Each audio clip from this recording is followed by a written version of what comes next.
Today's verse is Matthew 7:13 and 14, which comes from the last part of the Sermon on the Mount. In it, Jesus says, "Enter through the narrow gate, because the gate is wide and the way is spacious that leads to destruction, and there are many who enter through it. How narrow is the gate and difficult the way that leads to life, and there are few who find it."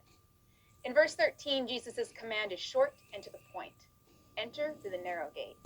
A little later in verse 14, he identifies what this gate is the entrance to. It's the entrance to life.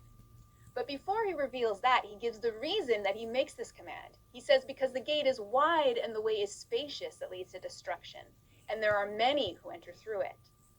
In other words, there's another gate out there, and when you see it, it will appear to you as if it were the gate to life, because it is so wide and welcoming, and because the way leading up to that gate is so spacious and roomy, even with so many people on it, the crowd itself adding to its attraction.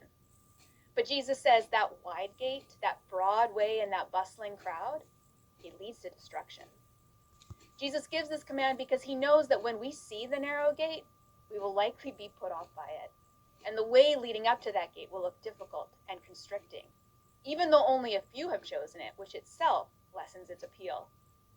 This verse offers us a challenging truth.